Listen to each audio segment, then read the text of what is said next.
The purported mummified remains of Hazel Farris, c. 1880 December 20, 1906, traveled the American South and were displayed for a long time at the Bessemer Hall of History in Bessemer, Alabama as Hazel the Mummy.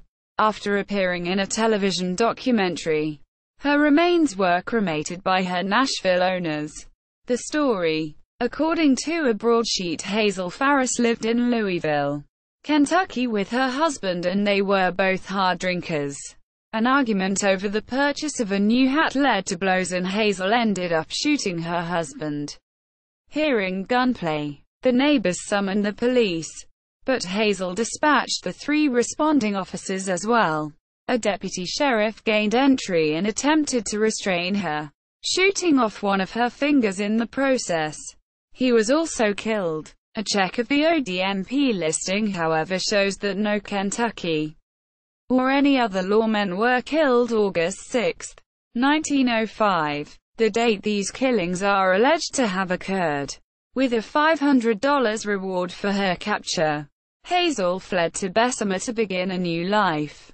She took up with a man, some say a police officer, who ended up selling her out for the reward. When Hazel told him who she really was, Hazel committed suicide by drinking gasoline and arsenic before the police could arrive. This was December 20, 1906. The corpse, Hazel's body, was taken to Adams Vermilion Furniture, which also sold caskets and functioned as a funeral parlor. No one showed up to claim her, but the body wasn't decomposing either, supposedly an effect of the poison.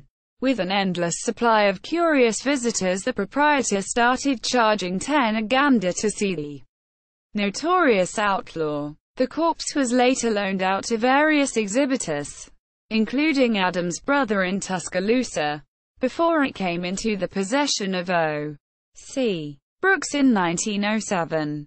He featured the well-preserved remains in his traveling show for 40 years. When he died, Brooks left Hazel to his nephew, on the condition that any money raised from displaying her be donated to charity. As the story goes, Brooks' nephew used Hazel to raise money to build churches in Tennessee before bringing her back to Bessemer, where she became an infamous attraction at the newly formed Hall of History. After a long run, and an appearance in a National Geographic Channel documentary, Hazel's owners decided to finally lay her ashes to rest. Questions. An autopsy performed for the documentary indicated that the mummified woman died of pneumonia. A finger was, indeed, shot off about a year before her death. The procedure further determined that the body was replete with arsenic, but it appeared she had been immersed in, not ingested, that particular poison. Bessemer had no embalmers in those days, so any preservation bath would have been done by amateurs using materials at hand. The documentary makers found no archival evidence from newspapers of these events, leading to the assumption that the story was crafted to fit the remains. Katz, Elaine S. Winter 1978. Variation as Relative Perception in the Legend of Hazel Farris. Mid-South Folklore Volume 6. No. 3. pp. 55-64.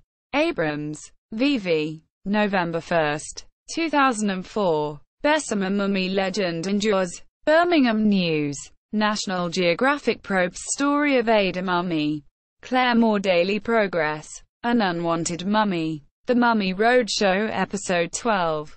National Geographic Channel. April 1, 2002. Quigley, Christine. 1998.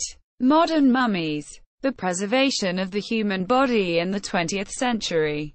Jefferson, North Carolina. McFarland and Company. ISBN 0-7864-04922. Conlog. Jeremy and Ron Beckett. September 2005. Mummy Dearest. How Two Guys in a Potato Chip Truck Changed the Way the Living See the Dead. ISBN 1-592285449.